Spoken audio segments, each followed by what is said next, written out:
It's one of those thrillers that, you know, that's one of those incredible books that kind of takes you away, and you read it in one sitting because it's so powerful, it's so exciting, it's salacious, it's all the things you want in a, you know, a good thriller. So with this movie, we've translated it. I think it's been translated beautifully into a script for the screen, and all the characters that you love in the book are just like elevated. It's through the 3D. You know, we make these people come alive in a way that you might not expect, even as a fan of the book. Paul's incredibly fun. He's clearly knows comedy like not a lot of people do. And I think it's the reason I've always wanted to work with him. I thought it would be really interesting doing a thriller with him, knowing that he's completely capable of really producing, directing, creating anything. But the comedy never ceases to bubble up inside of him. And the moments that he sees that he enhances with just 3 words in his direction is unlike anything I've ever experienced. It is so wonderful having such a shorthand so quickly with somebody I've never worked with, knowing what he wants and trying things out. No take is the same as the last, or at least that's the idea, and that's what it feels like for me.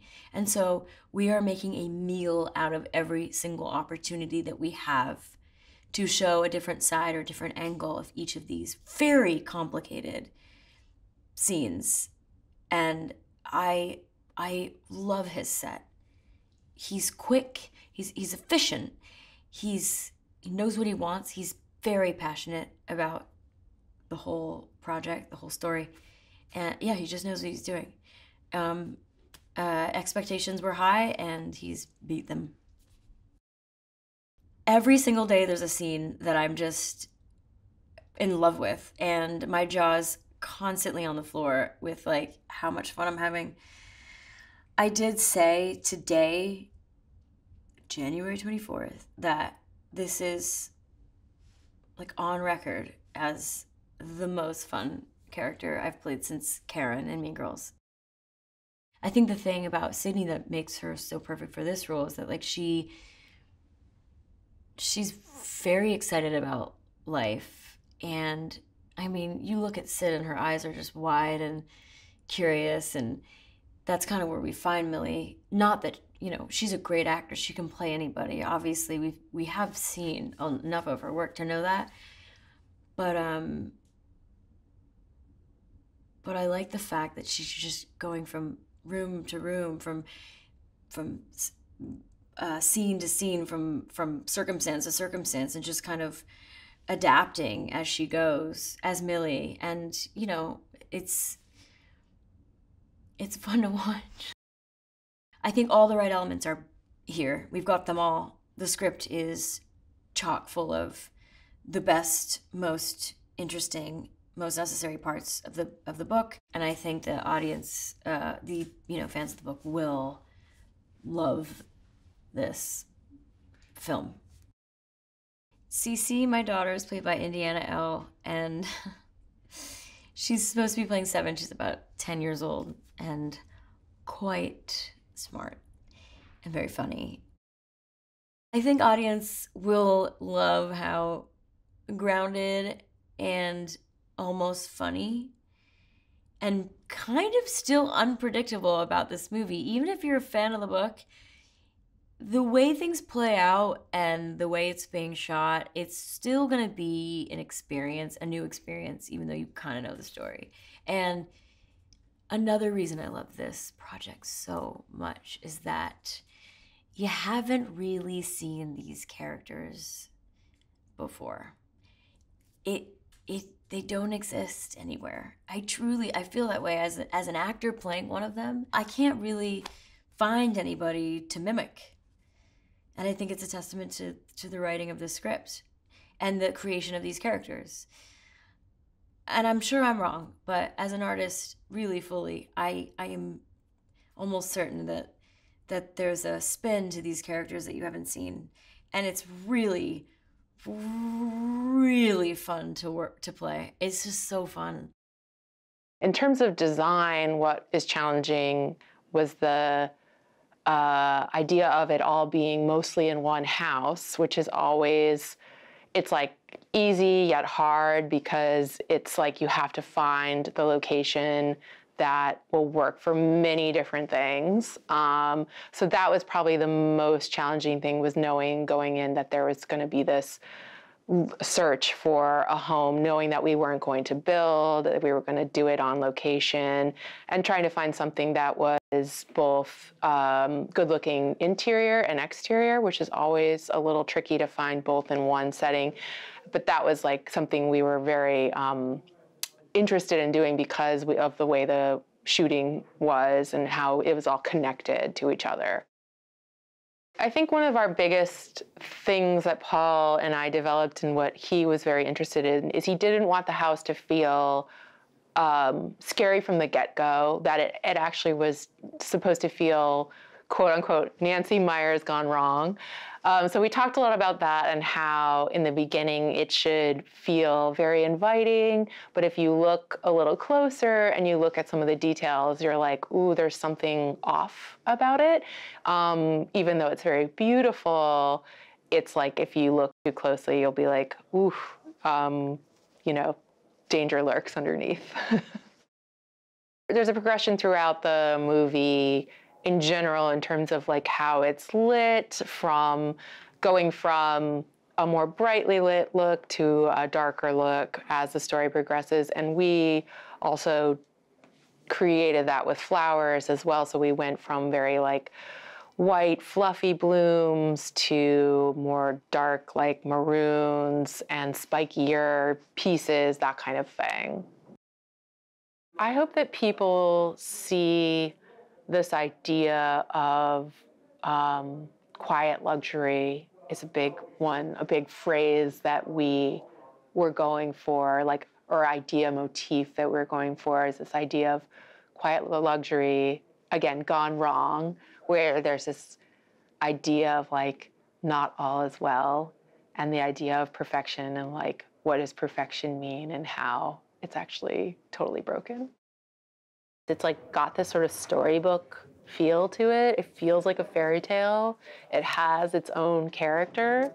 And that was what I was really, really hoping for. I really wanted a house that felt like original and like its own, like it's its own universe. And I think we achieved that with our house.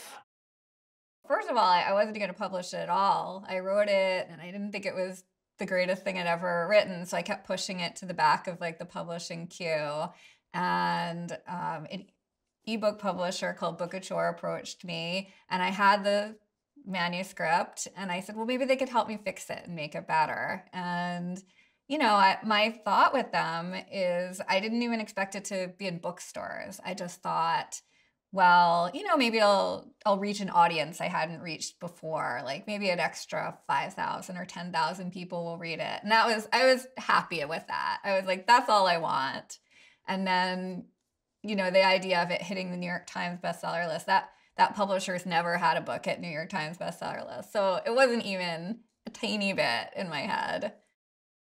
I would say he's one of my favorite directors, if not my favorite current director. He's amazing. He's directed so many of my favorite movies in the last like 10 to 15 years. So, I mean, when they said he was directing, I like was mind blown. He's just the best. I'm so happy about that.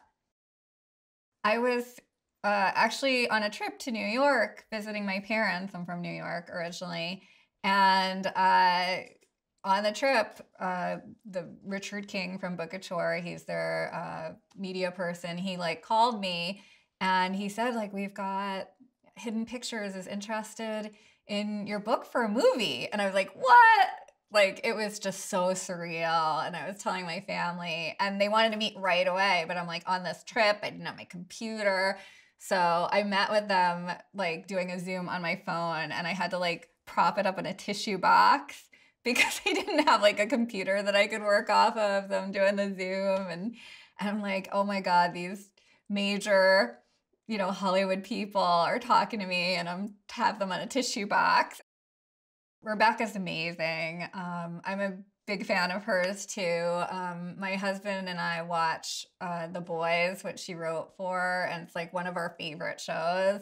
So again, when they said, "Oh, Rebecca Sonnenshine's doing the script," I was like, "Oh my God, that's so cool." So I was just so excited because she's just so good at capturing that humor, dark humor, you can call it.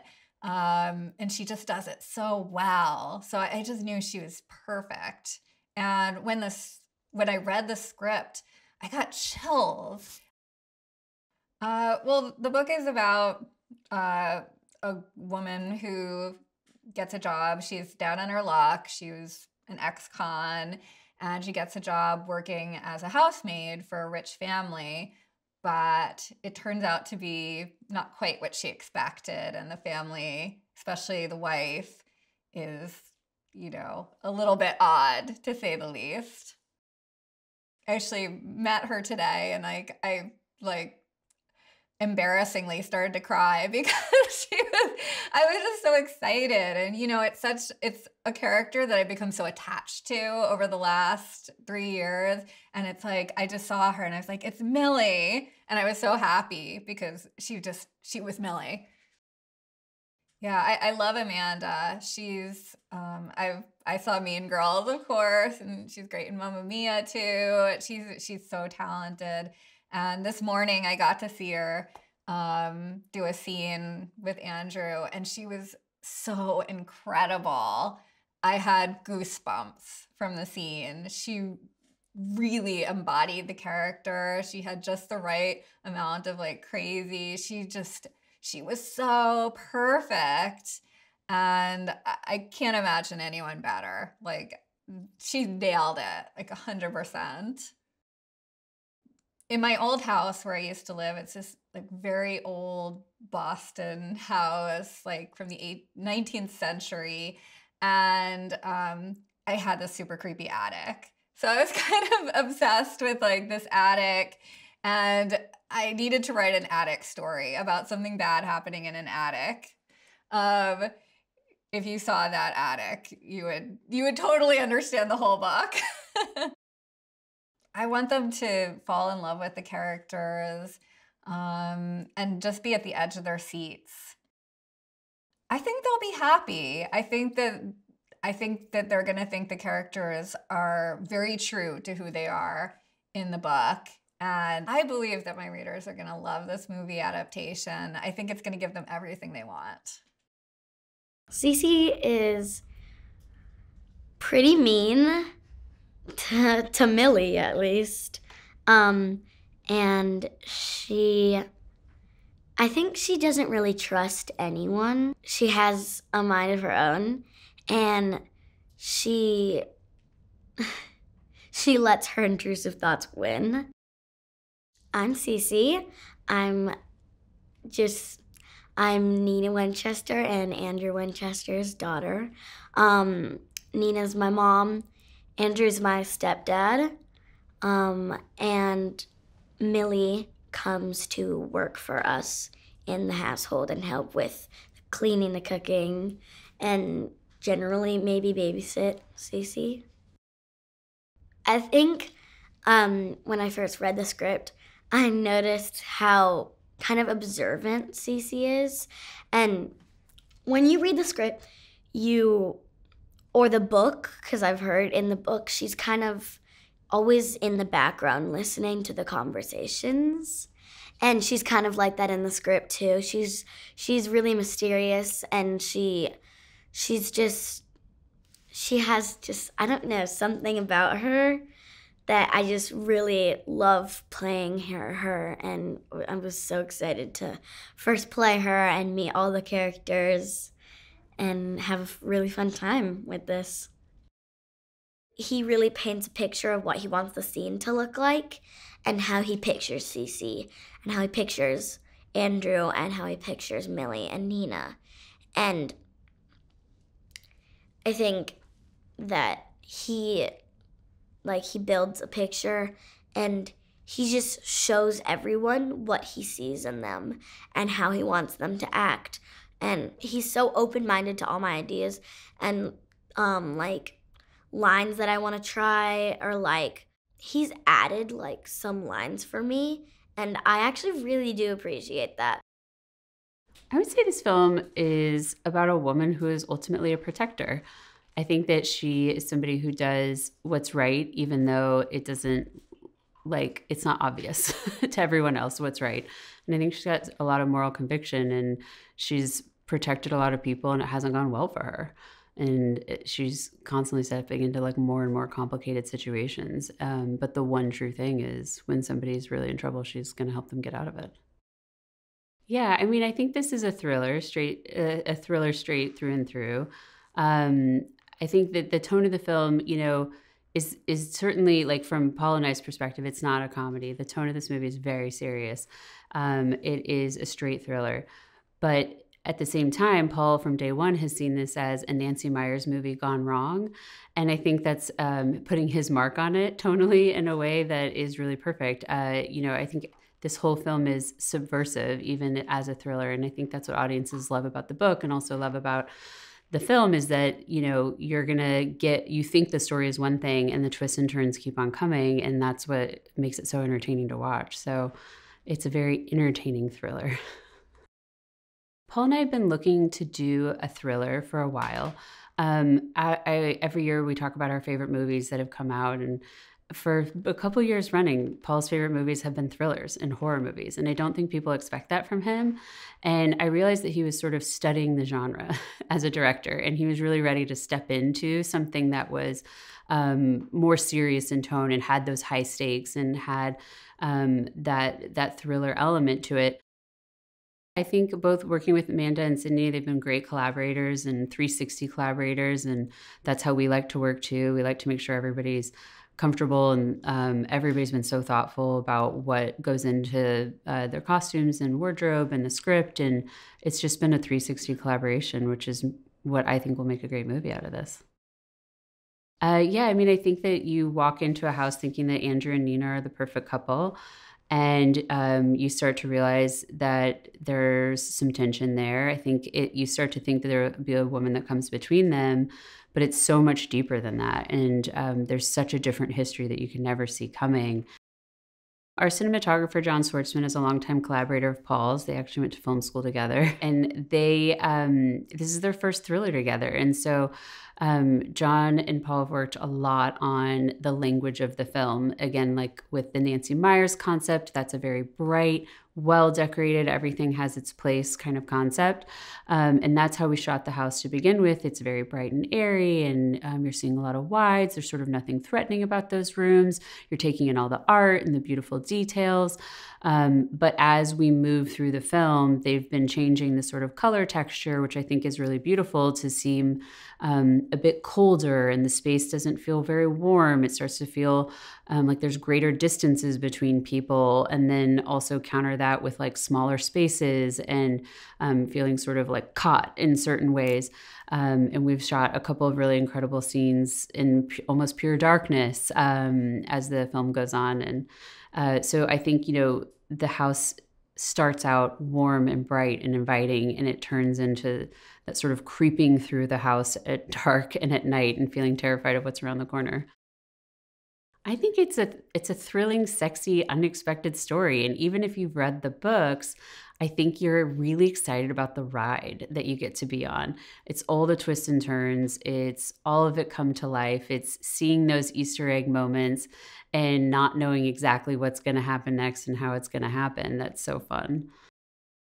In any of the projects that I've worked on before that have been based on like novels, the interesting thing about this is that when reading the book itself, they reference the house many times throughout the book. So the house itself kind of becomes a character in the book. There's a lot of references to the way the house is decorated, the opulence of the house, the style of the house. And in the book, they describe the house as this very grand and concrete, very stark structure. We went in a little bit of a different direction, but it's definitely a character that runs throughout the novel. It's really fun to have a film where the set is so important.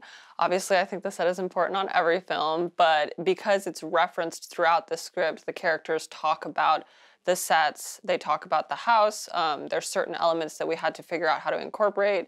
That's always a fun challenge for me. You know, it's interesting because I think that the tone of the book was definitely supposed to be, you know, more foreboding and ominous, but Paul, the director, had very specific instructions that he wanted the tone of the film in the initial parts of the film to feel very welcoming and bright and open. So figuring out how to do a horror movie that simultaneously has a welcome atmosphere was an interesting challenge to incorporate into the set dressing. Another way that we tried to kind of create an unsettling atmosphere in the house was certain elements feeling either overpowering within the decor or clashing slightly. So in the dining room, we did a lot of patterns and very bold choices of artwork in there. There was the graphic wallpaper mixed with the very intense, large-scale piece of art that's hung on the wall, mixed with the other very bold, bright blue piece of art that's above the fireplace. And, you know, on a technical level, these elements clash, but that was purposeful because it helps convey this unsettling nature to the film. Something that was really important to Paul was that he wanted the house to feel welcoming. He didn't want the film to initially start out as being already off the bat like a creepy horror film. He kind of wanted to do you know, a more unusual take on it where the house feels welcoming. He wants Millie to want to work there. You know, Nina is supposed to appear as this very friendly, like, woman who Millie gets so excited about working the process, and I think that's very similar to what happens in the book. And Paul really wanted to convey that. And because of that, we tried to make the initial spaces that Millie enters the house have a more welcoming atmosphere. The foyer and the kitchen and the great room are all pretty bright. There's the kind of more unsettling elements that we bring in are reserved for rooms that she sort of enters later in the film. The Housemaid is about a young woman played by Sydney Sweeney, the role of Millie, who is going in for a job interview. She's a little down on her luck, living out of her car, and desperately needs this job, and goes to see Nina Winchester at the Winchester house. Rich family, has an interview. It's a great interview. Mrs. Winchester just seems like the greatest boss ever, and she gets the job, and then everything goes horribly wrong. You know, I mean, everything I do, I try to make as fun as possible. This is a pretty dark movie, but the fun comes from how extreme it gets. I always describe it as a Nancy Meyers movie that's gone horribly wrong. And that was how we kind of faced everything from the production design to the whole way that we played it. And yeah, it's deliciously fun, I would say. Yeah, the script had gotten sent to me, and I thought it was really fun. And then I read the book and really fell in love with the book, and was able to then go in with our writer Rebecca and say, oh, I think these things from the book that aren't in the script right now we need to put in, because I think these are our water cooler moments, and these are the moments that people will really find very visceral. And we did that. Look, I've done a bunch of things now that are based on books or pre-existing material, and everything has a fan base, and there's something very terrifying about that, because you have to walk the line between fan service and bringing people who don't know the book or the property itself in, and making it work for, you know, everybody, even the people that know it so well. I don't know if you always want like a just word for word, you know, representation of what you liked. You want to be surprised at the same time, and yet you don't want to mess with what works. So it was fun to be additive to this story.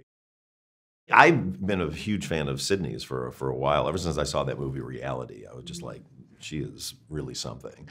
It was like, God, I'd love to work with Sydney. So when this project came to me from Lionsgate, who I was just finishing Another Simple Favor with, you know, great script, and Sydney was attached. So I'm like, I'm in. You know, but then we had to figure out, you know, who was going to be Nina. And, you know, I've always been such a fan of Amanda's, and just the talent between that matchup between Amanda and Sydney, I just knew it was going to go through the roof, and it does. I mean, the performance they turn in. And then Brandon, his name came up, you know, and I go, well, I want to meet this guy. And he came to lunch. The minute he was walking towards my table at the Tower Bar, I was like, oh, like, I'm in love. Like, he's just, I mean, he's this big, handsome, charismatic guy, and he sits down and he's funny and he's really into the idea of this role, because, you know, this role takes a lot of twists and turns, and some of them don't make you look so good. And he's like, yeah, I want to do all this stuff. So, I mean, within 5 minutes, he had the role in my head. And then, you know, I just walked out like, we got to nail him down now. So that was great. And then McKaylee, I worked with on Another Simple Favor, and met him in Rome when we were casting, and he was just the perfect for the role of Dante. And I just absolutely fell in love with him. So yeah, when I read the role of Enzo, it's just like, I said to Freida, did you write this for Michele? Had you seen his other movies? And she goes, no, it just happened to be, but he's perfect for it. And, you know, so he came in and it was very kind to do it. The role of Millie is great. First of all, when I read the book, you're like, all you can think of is Sydney really in the role. I couldn't envision anybody else in the role, honestly.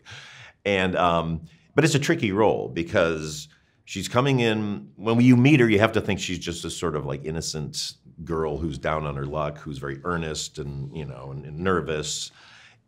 And, you know, throughout the course of the story, you really find out this crazy past that she has. And what I needed is an actor that could bring that innocence through so much of the story, through, I mean, the whole first half of the movie. You just go like, oh, she's sweet and kind of, you know, not the smartest person, but she's just earnest and all this. And then once the twist happens and it cracks her open, then you realize how complex this woman is. Amanda, now I can't envision anybody else being Nina, because that's the hardest role in the movie, really, because, you know, again, all my movies, I always like to, my favorite thing is like, you meet people and you almost make them stereotypes when you first meet them. So you're like, okay, I know that, I know this dynamic. And then you start unraveling the sweater and you're like, oh, what the hell? What is up with this person? So, you know, Amanda really had to walk this line of not letting it be, you know, too far either way. And so we had so much fun of just like, you know, stare at her for a long time before you say this line, you know, and just unnerve her with like, you know, long pauses and just kind of weird smiles and, you know, and then just a weird turn and something makes a joke and then suddenly she doesn't. And it really was really masterful to watch Amanda do this. Working off of the Nancy Meyers movie Gone Terribly Wrong, it was like we knew, you know, John, my DP, and I knew like we have to make the transition in this one location through light.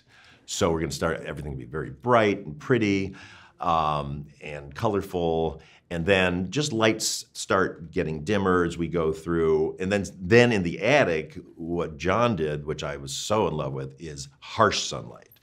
You know, because I'm not a fan of like thrillers or scary movies that all take place in the dark. To me, it's almost kind of a cheat. I go like, you know, there's nothing scarier than like terrible things happening in bright sunlight and in well-lit rooms, because then it's just like, it's really, you know, it's real life all of a sudden. And if you can scare people in, you know, in a light situation, I think it's easier, or it's harder than scaring them in the dark, because you know what's around the corner. So yeah, so it was just a lot of that. If you're a fan of this book, you are going to get everything you love from the book and a little bit more, and you're going to see the most amazing cast turning these characters that you loved on the page into real people, and you're going to have a deliciously fun, insane time. Gosh, I always kind of describe it as a personal horror story, because it's about this young woman who is kind of living at the edge of society through no fault of her own, and she finds this safe harbor with a woman who seems to have the best intentions, but once she's working for her, she sort of finds that she's in a more dangerous position than she was to begin with. I love the book. It's so good, and it's kind of one of my favorite genres, and I would say, you know, it's kind of like a modern Gothic thriller. And I kind of like loved English class, you know, in college. So I can draw a line from this book from Jane Eyre to Rebecca to Gone Girl to The Housemaid. I think it's an amazing kind of, it fits all into those classics, you know? And so I was on board. I actually the only conversation I ever had with Freida was like before I started, we had a Zoom, so we just talked about the book a little bit, and yeah, we just got to know each other a little, and she's like, I trust you. I'm like, oh, thank you. I want to do right by your book. So that's kind of the only conversation we had, and then I think you know, as we were getting closer to making this movie and the book had really blown up. You know, people love the book. It's a huge, huge seller. I can't imagine writing something like that. People love so much. But we kind of went back and really mined it for more of like, make sure like you haven't left any book moments behind that can fit into this sort of cinematic structure. Yeah, Millie is such a great character. She's really funny and she's sharp. And she's, you know, beautiful, and she's really strong, and she has this sense of right and wrong that she's willing to fight for, like no matter the cost. I love Millie. She has a very similar sense of humor to me. Sydney is she's just kind of embodies all those things, you know. She's so beautiful, but she's also kind of got this like steeliness, you know. And I mean, she is Millie. Like when I'm like, oh yeah, that absolutely, it's perfect. I think Nina, you know, she presents as this really warm and caring person, but she's also, you can see that she's worried about being she's self-conscious about wanting to be the perfect wife and mother. And so when she starts to sort of unravel, you get the sense that those anxieties and those insecurities are kind of driving it. It's a tricky role. And Amanda is such an exceptional actress. She has that incredibly warm and like buoyant and fun side, and warmth, you want to be around her. But she also has this ability to sort of portray this sort of coldness and there's an unhinged quality that she tinges everything with. So she's really an exceptional actress. This idea that you often have a person in your life who seems to be one thing, and they seem to be a good person, and then it all flips on its head and you realize they're not at all what they said they were, that they're a dangerous person, that they've betrayed you. And that is also, I feel like, a kind of a theme in the book that the characters, both Millie and Nina, go through. I think the genre of modern Gothic is very much about the house itself, you know. That's why it reminded me so much of Rebecca, you know, of Manderley. The house becomes this character. It's kind of this showpiece, and it's also a prison. It's a status symbol, and it's a place of danger. But it's not dark and gloomy. It's bright and sunny in a lot of spots. And so it's just this interesting sort of space to play in. He's amazing. He's so funny and charming. He's almost like, when people are like, what's he like? I'm like, he's exactly how he seems. He's so lovely. Yeah, we worked really quickly on the script because it came together. I'd written a draft, but once it was like we're going into production, then I had, maybe 6 weeks of collaboration with Paul, and he is such a super fan of the book that a lot of things that we talked about, besides sort of very logistical things, were like really mining the book for even more moments. I think he memorized the book. So yeah, he really encouraged us to go back and like find as many details as we could to organically put into this version of the story. That's kind of like, he just loves the book so much. It's a lot of things at once, which is amazing. It's scary and it's sexy and it's fun and it's funny and there's a sense of triumph at the end. So I think all those things really take the audience on a ride. It's a little old school, it's an old school thriller in the best ways. We've all had that boss who turns on us. We've all had that person who turns on us. We've all been desperate to keep a job. We've all been desperate to get out of a situation. And this story is all about these incredible twists and turns, but they're really an emotional journey. So it's really about the characters. Freida created such great characters. Like, if you didn't love these people, if you didn't root for their success, then none of the twists really matter. And they're just very fully realized characters from the novel. And I wanted to help bring those to the screen, by picking all the right moments. But I think it really is about, you are on Millie's side, and then you're on both of their sides. So it's kind of like shifting expectations. You don't know quite who to trust. You don't know who's the reliable narrator here. It really keeps you on your toes, and that you're totally emotionally connected to all these characters at some point.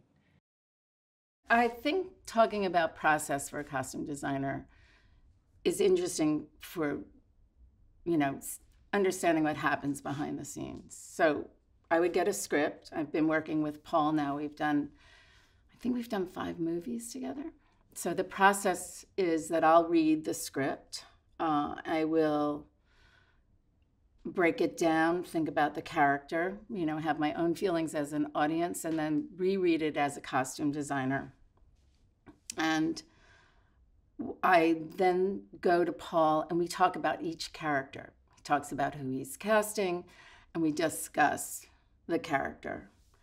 And, that feeds me with the fuel that I need to take to the actors, which then becomes, a significant process, because often you'll hear them say, oh, yeah, now I see it, or now I feel it. They'll put on a costume. And it gives them, it arms them with, a layer, additional information to play a character, which, I'm always in awe of.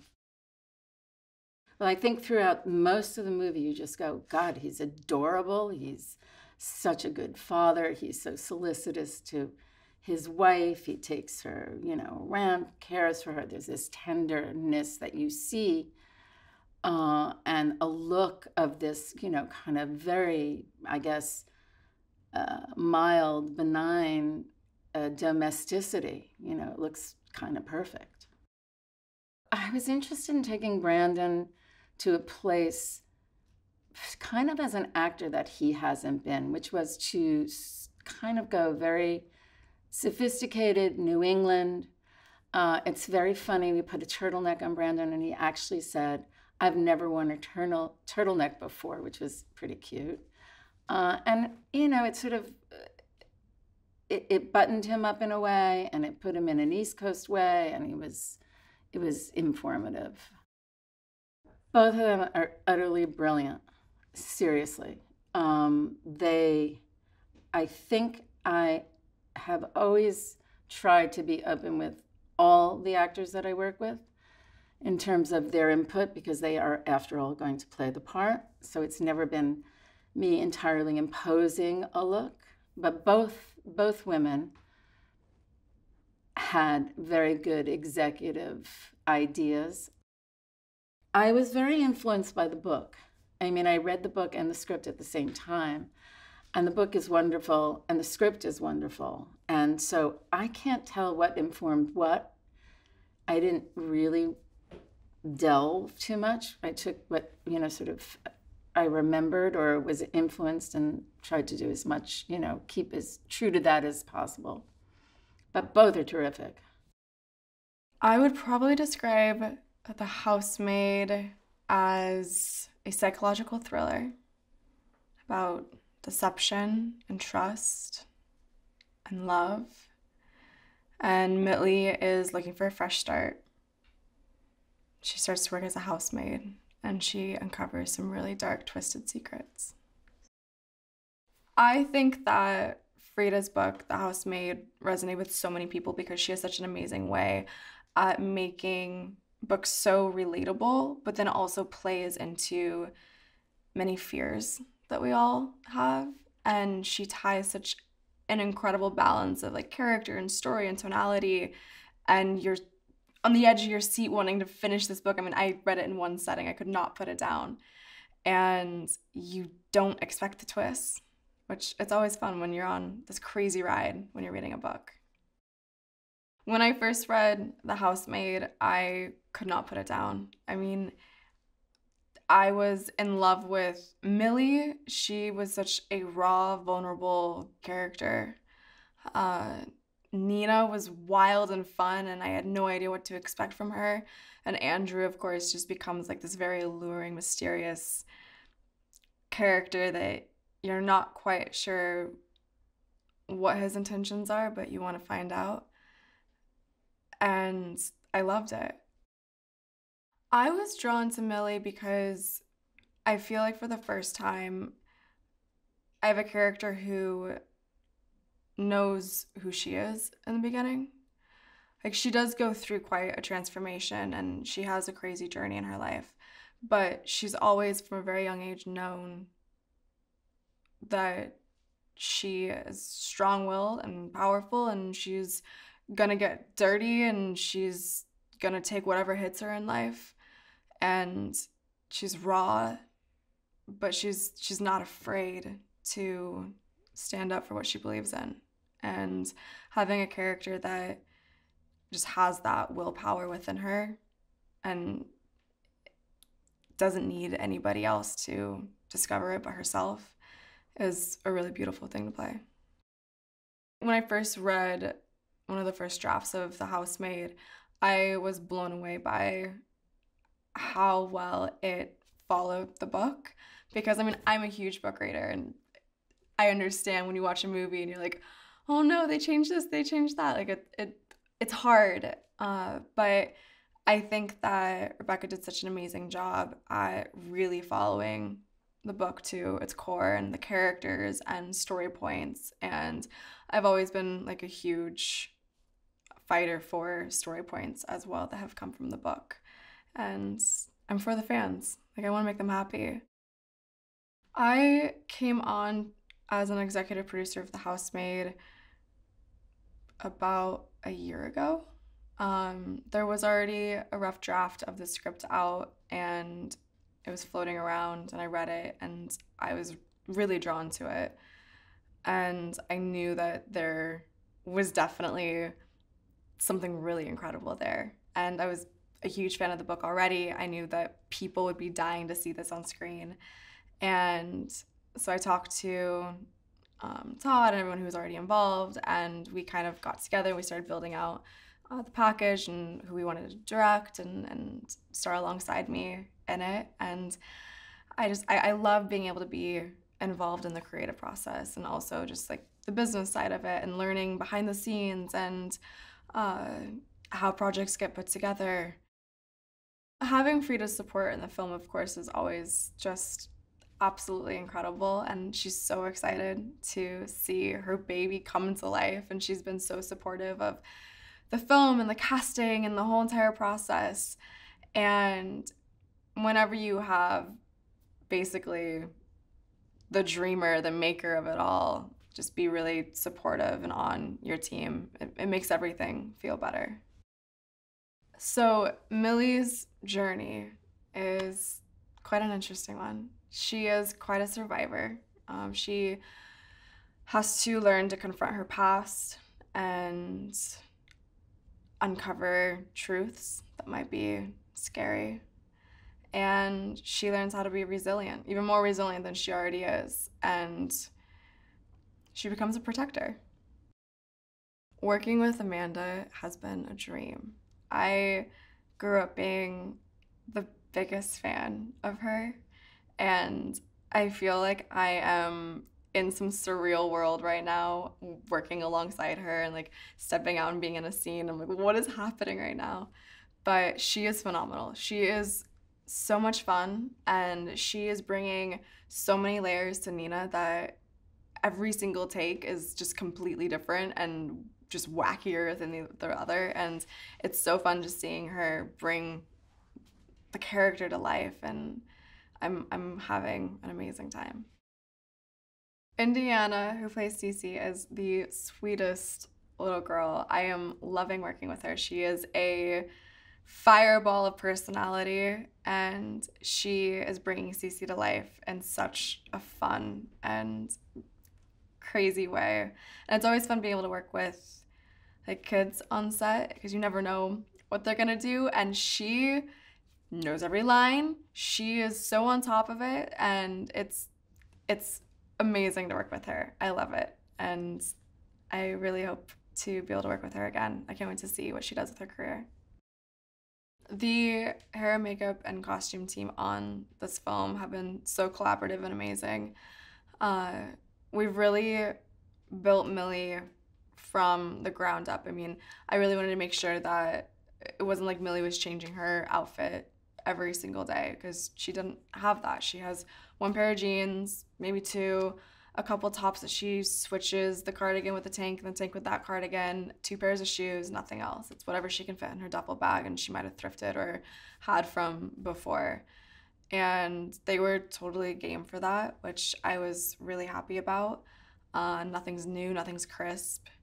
And then for my hair and makeup, like, Millie's not the kind of girl to go to the drugstore and get tons of makeup and like wake up and do her hair. So I wanted everything to be super natural. So just kind of like not really wearing much makeup and just letting my hair do its thing.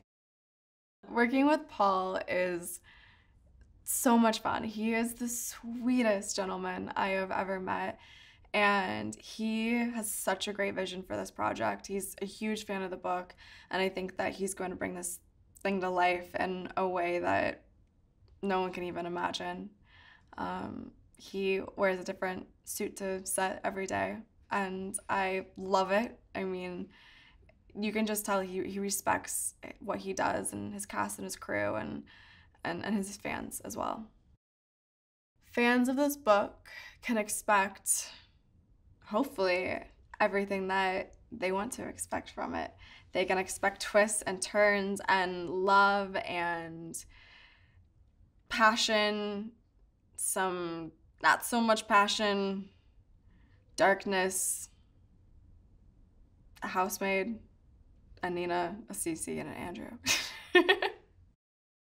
The Housemaid is both a psychological thriller, it's a cautionary tale, it's got a little bit of humor in it, and it's a revenge story. All of those things together tonally put together this kind of beautiful, I'll call it a mishmash, but it really, it drives itself in the thriller genre. At its core, you have an assumption about people and what you believe people are just from the surface.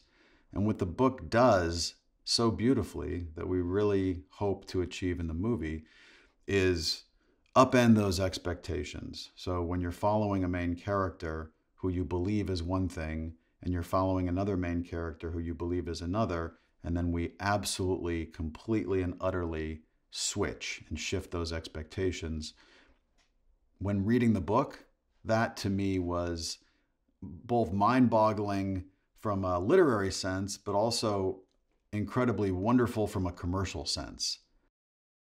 The movie is very closely related to the book, and it deals with a young woman named Millie, who we meet, and she's essentially, we'll call it unhoused. She's living in her car. She's desperate for a job. We don't exactly know why, but we know that she's in dire need of help. She gets an interview to work for a very upscale family in Great Neck, New York. Gorgeous mansion. They need a housekeeper and someone to help them with their young daughter. And she goes in for this interview, and we assume, and she assumes, that it's a job too good to be true. So after we read the book and fell in love with it, and sometimes this happens and more often than not it doesn't, the book became an absolute international sensation. It's between this one, the second book, the third book, there have been more than 7 million copies, billions of comments, famous people reading it. As a producer, the dream situation of how did a book that you read with your staff before anyone really knew about it turn into an absolute sensation? And how lucky are we that we get to cast Sydney Sweeney, Amanda Seyfried, and Brandon Sklenar in the 3 main roles. The first step, once reading a book like that, is, okay, who's the right person to adapt it? And every time this happens, you take a swing. We were fortunate enough to hire and work with Rebecca Sonnenshine, who had worked on a show that we all love called The Boys on Amazon. And this is not an exaggeration to say that in her very first draft of the script, and this never happens, ever, she wrote what we believed to be a movie. We read it and we said, wow, she wrote a movie.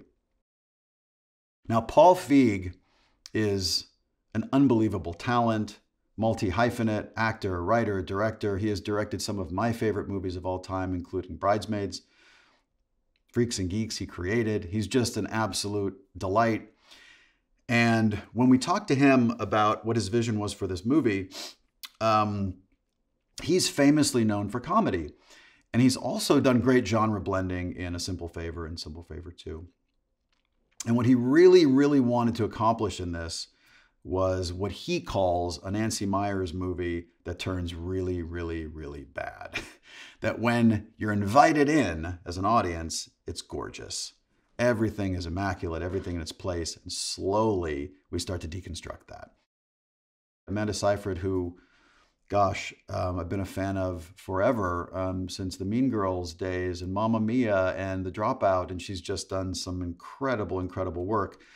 It's a role that was really enticing to her because she gets to play kind of various versions of herself, and witnessing it in real time, I'll say, witnessing it on set. It's unbelievable. Part of the goal for Elizabeth was to decorate the house and add elements to this house that if you look a little bit deeper into it, you can potentially find some clues and secrets to some of the ill-fated backstory of the Winchesters. Some of the artwork, while beautiful on the outside, if you really look at it, has some disturbing images inside of it. And that across the board was the design in totality of what we wanted for this house, that on the surface of things, everything looks beautiful. But if you look a little bit beneath, there's harm under there. That's how our characters are. That's how the house is. That's what the lighting's going to look like. That's what this movie's going to feel like. We're going to invite you in, and then we're going to slowly scare the hell out of you. The beauty of Freida McFadden, the author of The Housemaid, is even though she has in her own right been an accomplished author in the past, she has also this career, thriving career as a Harvard grad in the field of medicine. all the thrillers that she had written before really dealt in kind of the world in the medical world. So when she wrote The Housemaid and we read it and fell in love with it and talked to her, the most important thing to Freida, and this is where I will give all the credit in the world to her, is she just wanted the movie to be dealt with properly as representative of the book. And she wanted it in the right hands, and she really wanted it to get made. Those were essentially the qualifications of getting involved with Freida.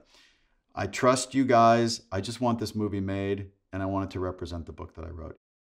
Sydney Sweeney, everyone knows who Sydney is. She's unbelievable, and frankly, we had to pinch ourselves a little bit that we got her, because we couldn't have envisioned a more perfect Millie.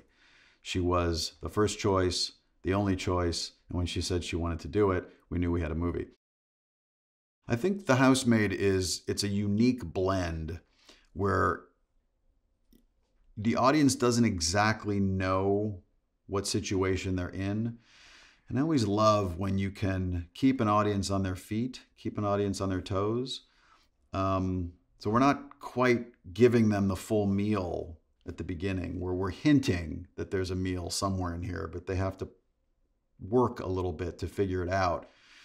And my hope and my assumption, especially for those who haven't read the book, is that the audience is going to be blown away when they realize what the truth of this movie is.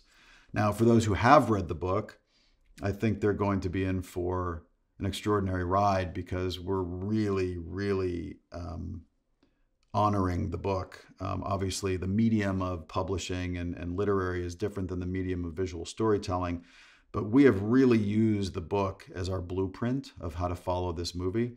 So I think for the fans of the book, there will be moments and things that they will recognize and love that people who haven't read the book won't know, but both will be fully entertained.